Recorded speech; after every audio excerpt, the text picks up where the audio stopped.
Prime Minister Justin Trudeau is calling for political leaders to take a united stance against threats of violence and intimidation. That's after an aggressive verbal attack on Deputy Prime Minister Chrystia Freeland. Chrystia, yes. What are you doing in Alberta? So this is video of the incident and the tirade that has been causing a major stir on social media. Freeland was in Grand Prairie, Alberta on Friday when she was confronted by several people, including the man you see shouting profanities. She acknowledged the incident in a tweet on Saturday, saying, "The Alberta I know is filled with kind and welcoming people, and one unpleasant incident doesn't change that." Now, Trudeau says what Freeland faced isn't isolated and is being seen with increasing frequency by people in public life, such as my next guest. Nahanni Fontaine is an NDP MLA representing a riding in Winnipeg. Nahanni, thank you so much for joining us. Thank you for having me. So first, I wanted to ask you for your reaction, your thoughts on what happened to the Deputy Prime Minister over the weekend. Yeah, I mean, I think like many women politicians who saw that video, or many women in general, I was left with just a sick feeling in my stomach to see that level of violence, leveled against the Deputy Prime Minister.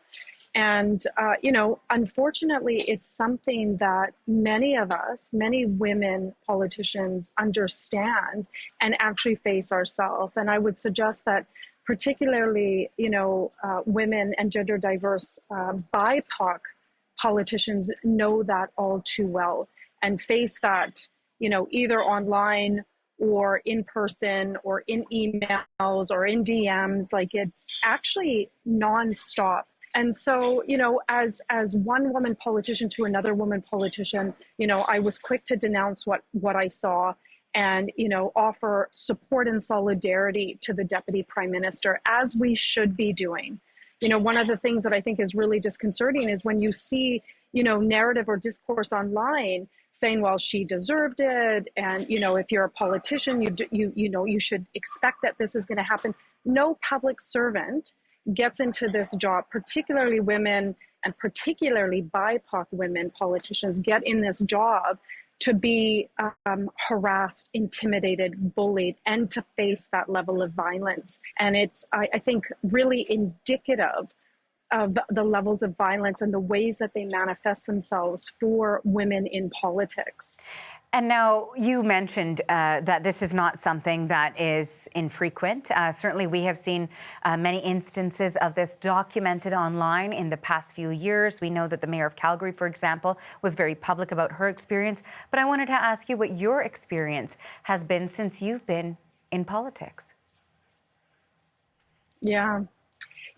For me, I started campaigning in 2016, and it happened immediately on the campaign trail. And in fact, I remember one particular all candidates candidate forum, and the campaign manager of the, one of the other folks that were running was standing outside the only doors that you could exit and was swearing, saying she's going to effing get it, wait till she effing gets it, referring to me.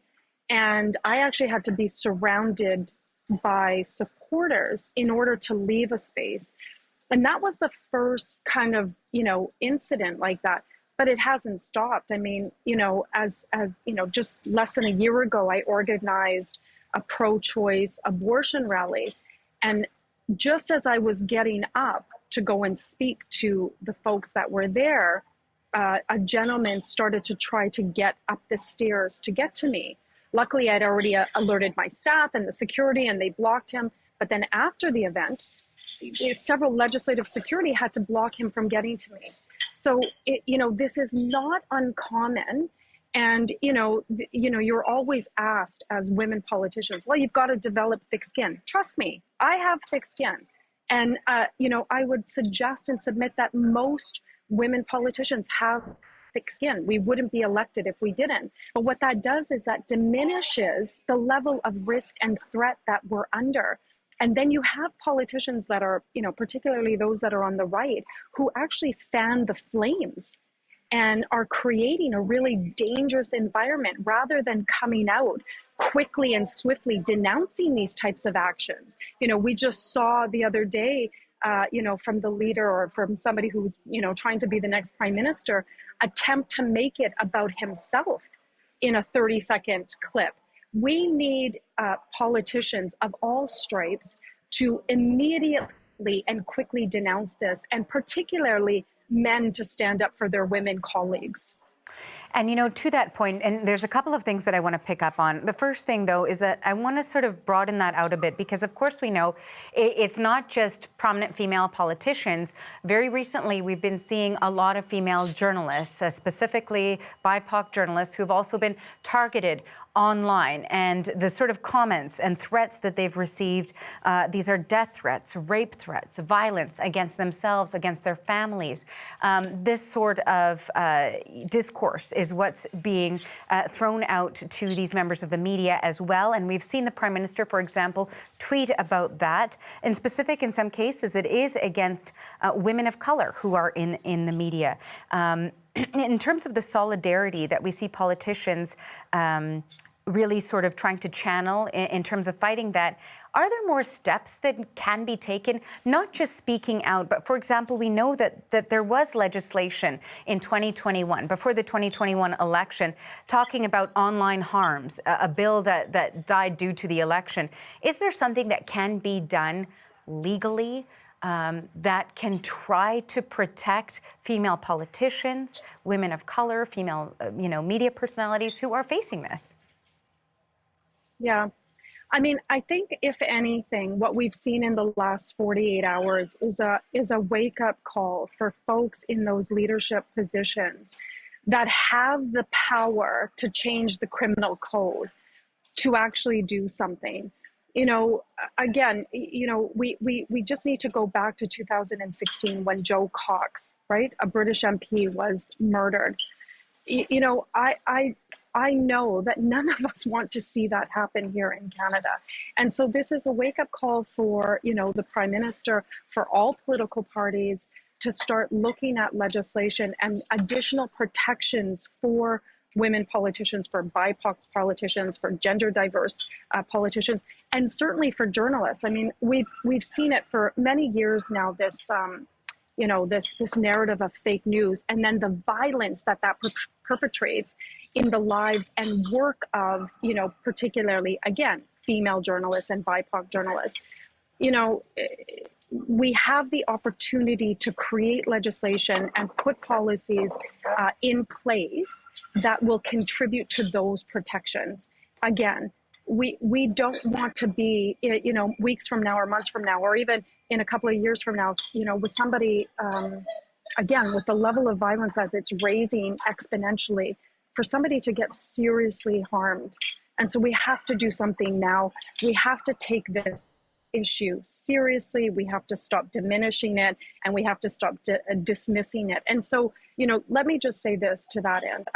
I'm so proud and in awe and stand in solidarity with women politicians and journalists across the country who have courageously shared their stories and have spoken up, either in media or, online. That takes a lot of guts and courage to be able to do that, because again, the narrative is, just, develop thick skin. Well, we face additional risks and threats that, our male colleagues do not. And so, I'm so proud of the women and BIPOC folks that have come out and have shared their experiences. Now is the opportunity and the time to ensure that we're all safe while we're doing our job. Very finally, Nahanni, I did want to ask you in terms of the future. You mentioned a case from a few years back where somebody acted on a threat of violence. Certainly, we've seen it documented by Statistics Canada that there has been an increase in hate crimes in recent years. So what is your fear or your concern for the future, given the frequency at which we're seeing these threats and these sorts of confrontations and this environment or climate? Yeah, that's a really good question. I mean, I think that there's, this reality that for women and gender diverse folks, the expectation on us is that we need to shrink ourselves.